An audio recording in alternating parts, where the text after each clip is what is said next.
bà lại dừng bà được không lab bọc nhóm này lại nhóm đang bài chạy cho và card folder mùi xì như nè thà lỡ đại team ở lấy dừng chỗ đó CS dừng và card folder CF hai team ở này cứ mà này cứ CS cái zone phí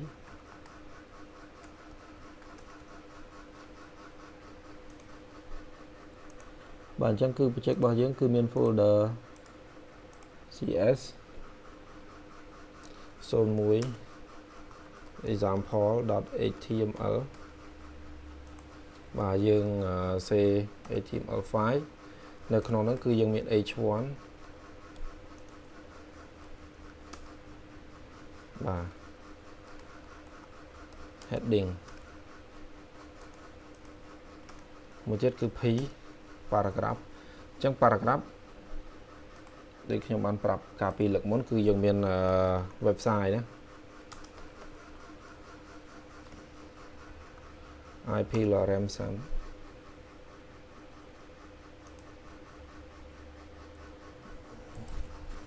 cái đặt internet internet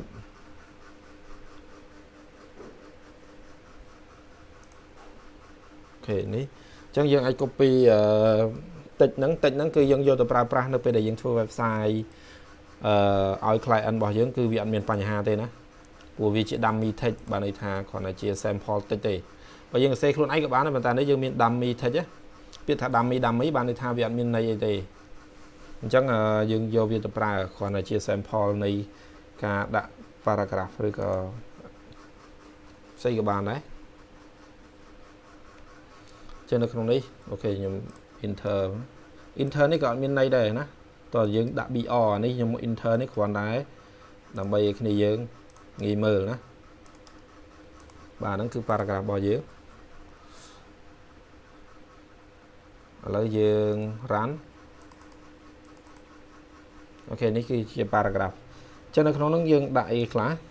ទី1 background color ទៅលើ body បាទយើង style អានេះគេហៅថា internal ណាអញ្ចឹង body background color អូខេ light blue ជាមកឧទាហរណ៍ដាក់ light blue អញ្ចឹងយើងសេឲ្យយើង background របស់យើងបានដូរហើយបាទមានទៀត h1 align center បាទតិច align center ហើយ color white អញ្ចឹងយើងដាក់ h1 មួយទៀតមកអានេះគឺ text ណា h1 នេះគឺយើង apply cs ទៅលើ text មួយណាឈ្មោះ text របស់យើងអញ្ចឹងតិច align center ហើយ color របស់យើងគឺ white គឺ F3 ដង color code អានេះលេខបាទ F3 ដងអញ្ចឹងវាមកកណ្ដាលហើយមាន style ទៀតបាទមាន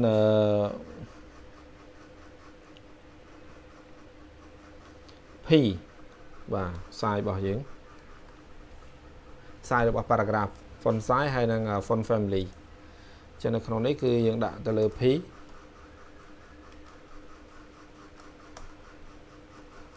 font family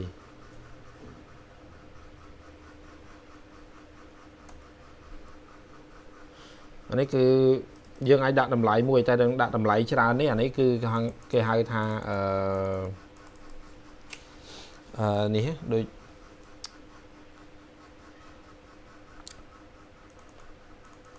ពាក្យបច្ចេកទេសខ្ញុំភ្លេចបាត់ហើយគេហៅស្អីគេបានន័យថាបើសិនជា font នេះវាអត់ស្គាល់វានឹងចាប់ font នេះហើយ font នេះវាអត់ស្គាល់វានឹងចាប់ font រហូតដល់ចុងក្រោយណាអញ្ចឹងវានឹងយក font នៅលើម៉ាស៊ីនរបស់យើងដែលវា support មួយណាបើសិនជាអានេះវាអត់ support ទេវានឹង display ទៅតាមនឹងណាគេហៅស្អីគេពាក្យបច្ចេកទេសខ្ញុំនៅចុងមាត់ភ្លេចប៉ុន្តែនេះគេហៅថា font family ណាទៀតយើងដាក់ font size ទំហំរបស់យើងអញ្ចឹងទំហំនៅលើអក្សររបស់យើង default គឺ16 pixel ណា បើសិនជាយើងអត់ដាក់ឡើយយើងដាក់16តែដោយសារនេះយើងដូរ font family អញ្ចឹងយើងដូរយើងលុប font family ចោលសិនcontrol control Z មកវិញឥឡូវខ្ញុំតេស្តណាចង់ដឹង font size វា16មែនអត់អញ្ចឹងយើង refresh មកវិញនេះគឺ font family ឥឡូវយើងដាក់ font size 16 pixel default បាទ16អញ្ចឹង default របស់ font size របស់ paragraph គឺ16បើសិនយើងចង់កែឥឡូវខ្ញុំកែដាក់20ណា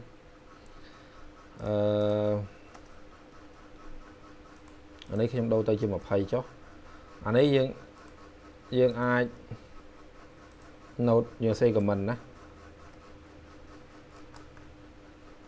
អានេះយើង comment CS ក៏មាន comment ដែរណាយើង comment code នឹងទុក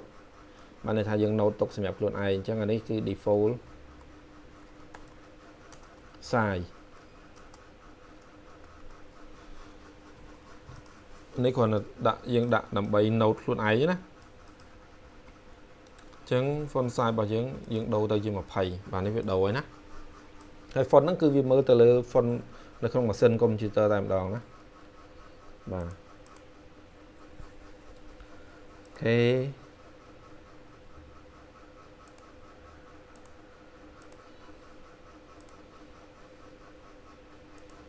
បន្តមកទៀត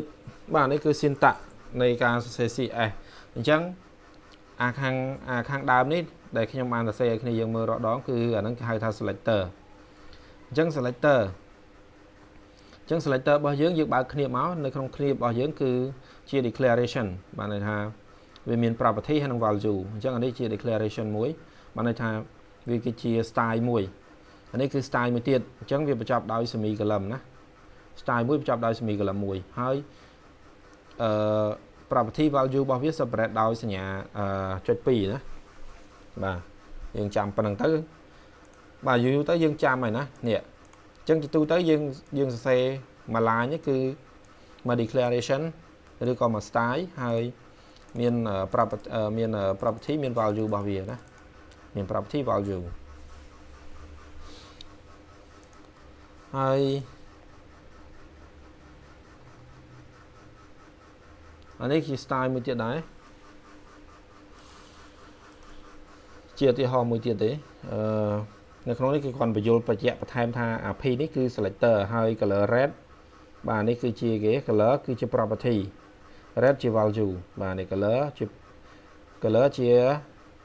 property ហើយ red ជា value នេះដូចគ្នាដែរតិច align ជា property ហើយ center ជា value បាទគេគ្រាន់តែចង់បញ្ជាក់ទេហើយនៅក្នុងហ្នឹងគឺ CS ហ្នឹងគឺមាន CS selector ហ្នឹងហើយដែលជាកន្លែងដែលយើង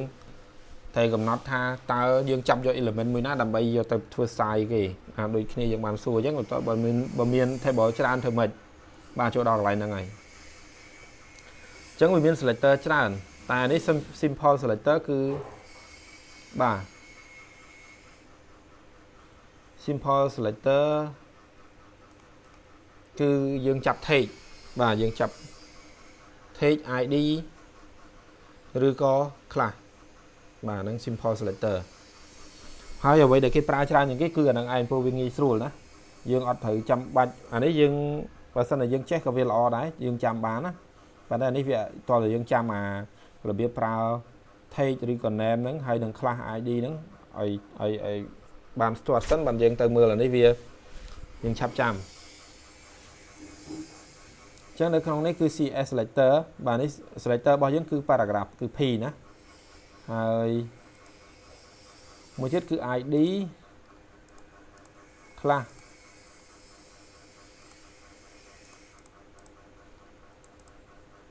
បាទអញ្ចឹងអ្វីដែលយើងត្រូវចាំឲ្យខ្ញុំ recommend ឲ្យគ្នាយើងចាំជាចាំមុនគេគឺ selector ដែល select ជា element បាទ element selector គឺយើង select លើគេថា P អញ្ចឹងយើងក៏សេ P មក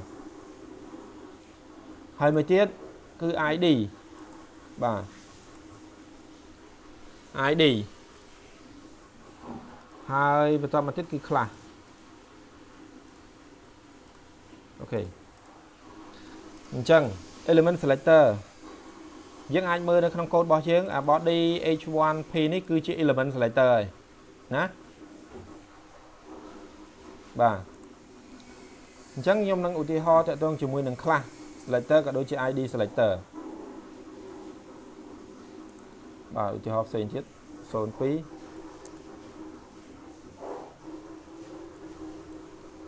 selector.html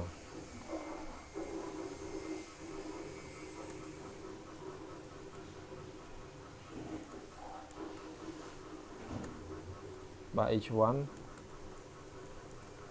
គឺ selector ហើយឥឡូវខ្ញុំនឹងដាក់ paragraph this is paragraph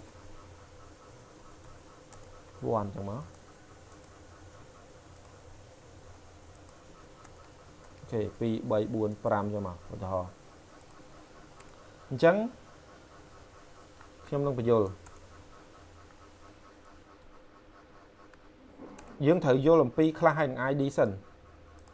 តើ class គឺជាអ្វី class គឺគេប្រើសម្រាប់ apply style ណាដែលដូចគ្នាឧទាហរណ៍យើងបង្កើត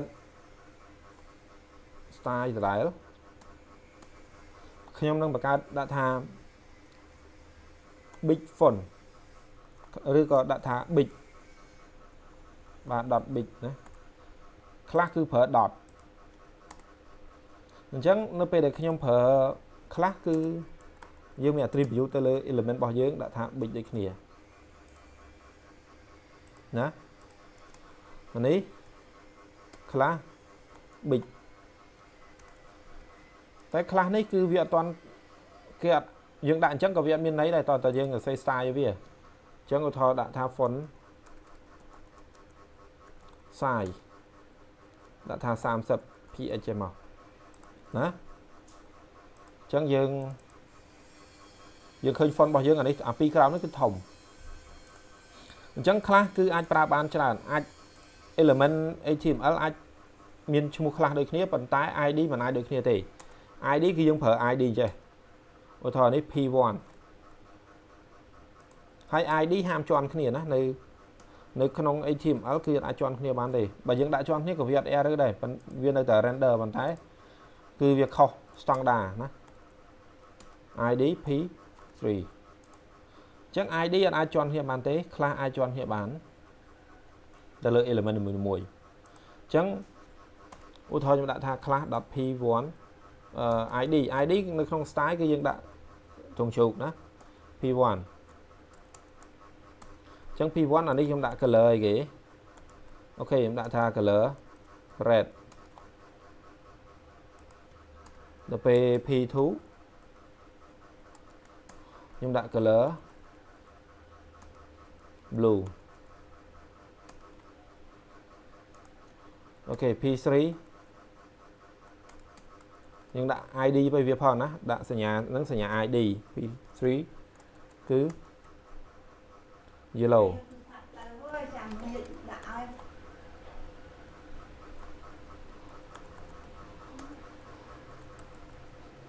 yellow ណាអ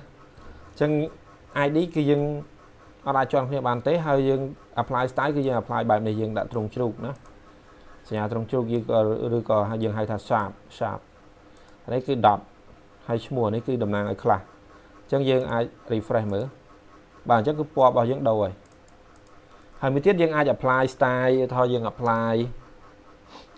យើងចង់ឲ្យអា p1 p2 p3 ហ្នឹង font size វា20អញ្ចឹងយើងអាចសរសេរមួយជួរបន្ថែមទៀតដាក់ថា p1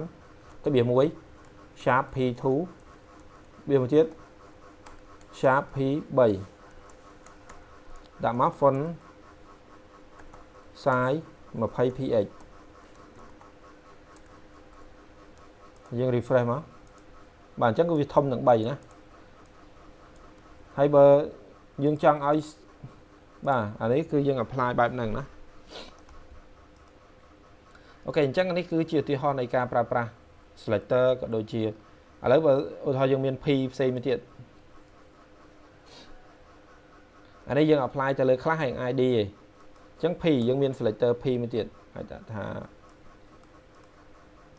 ឬក៏ H1 នេះតែម្ដងបាទកុំឲ្យពិបាក H1 តិច align center បាទអញ្ចឹង H1 របស់យើងដាក់តិច align center បាទ selector គឺនៅកណ្ដាលអញ្ចឹងនេះគឺជាការ apply style ទៅលើ element ក៏ដូចជាទៅលើ class ហើយនិង ID ណាបាទអញ្ចឹងបើសិនជាយើងធ្វើ style យើងចេះ3របៀបហ្នឹងសិនខ្ញុំ recommend ឲ្យខ្ញុំអត់ចង់ឲ្យគ្នាយើងចាំស្អី pseudo class បាទ combination selector អីទេយើងចេះelement ធម្មតាក៏ដូចជា class ហើយនិង ID សិនណាយើងចេះអាហ្នឹង start ផ្សេងទៀតទៅឯងហើយណាខ្ញុំមានធានាអញ្ចឹងយើងកុំឲ្យស្មុគស្មាញណាព្រោះមាន selector មានច្រើនប៉ុន្តែយើងចេះ3ហ្នឹងសិនណា selector ធម្មតាប្រើ class ហើយនិងប្រើ ID បាទអញ្ចឹងខ្ញុំ stop ប៉ុណ្្នឹងសិនចុះណាកុំឲ្យវីដេអូវែងពេកណាមួយប៉ុណ្្នឹងវាល្មមគ្រប់គ្រាន់ហើយ